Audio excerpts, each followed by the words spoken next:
Hello everybody, myself Ajit, and today's topic we are going to discuss is some telecom transmission impairments. In this session we are going to talk various units of telecommunication. Also, what is the effect of these units on entire telecom sites in terms of antenna, BTS and mobile station. So let's have a look of objectives of this session. First, we will talk about understanding of various units. Let us have a look of various transmission impairments which come across in telecom scenario. This slide shows some transmission impairments like attenuation, signal to noise ratio, noise and distortion. One by one we will discuss each impairments. First impairment is attenuation. The term attenuation is defined as reduction in the power output comparing its input is called as attenuation or loss. In simple words, we are just calculating the ratio of output power to that of the input power. To explain this, we consider one example.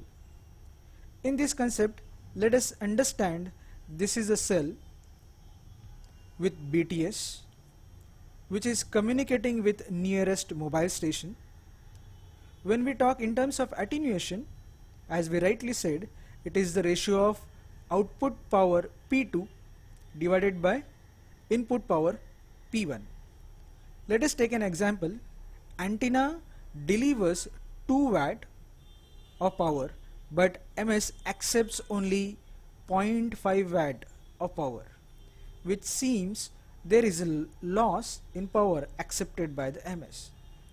The ratio gives you difference between two power levels of transmitter and receiver in terms of attenuation.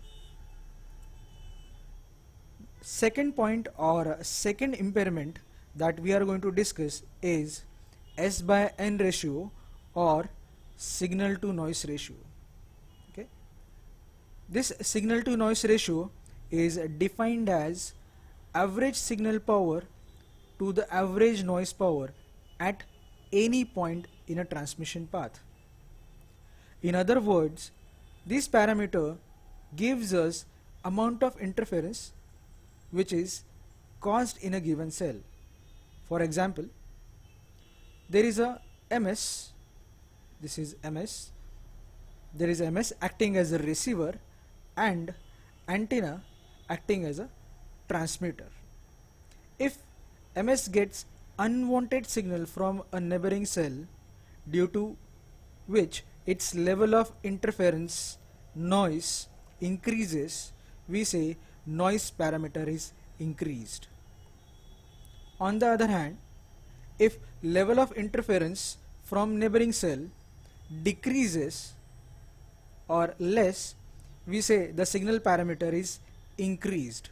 So in telecom scenario, it is expected that signal to noise ratio should be as high as possible because we want a signal value higher as compared to the noise value.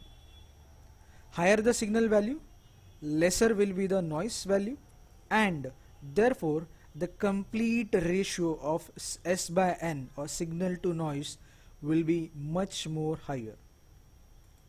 Coming to third impairment, that is noise. Noise is defined as any random disturbance. Noise is defined as any random disturbance or unwanted signal on a transmission network that affects the original signal. As we already discussed in a previous impairment, that is signal to noise ratio. So again, noise is defined in the same manner, that it is unwanted signal which is affecting on original signal. Next impairment is distortion. Distortion means inaccurate reproduction of signal caused by changes in the signal's waveform. either amplitude or frequency. As the term says, inaccurate reproduction, let's say this is an example. As the term says, inaccurate reproduction means the characteristics of signal, that is amplitude, change in the amplitude changes, frequency and phase. If they get disturbed or changed, then we say a signal has got distorted. This is either the amplitude increase or amplitude is decreased, or frequency increase or frequency decreases, due to which overall waveform or characteristics of wave is distorted, and therefore this kind of disturbance impairment is known as distortion. When we discuss telecom scenario, all these kind of impairments need to be taken care. We have to see that attenuation, noise, distortion, such parameters are reduced to very great extent, because we need to maintain a quality of service. So let us review 4 impairments we discussed till now. First was attenuation, that is change in a power level. Next is signal to noise ratio, which is the ratio of signal strength to the noise strength. Third is noise, which unwanted or unnecessary amount of signal. And last is distortion, which means inaccurate reproduction of waveform, either the frequency, amplitude or phase.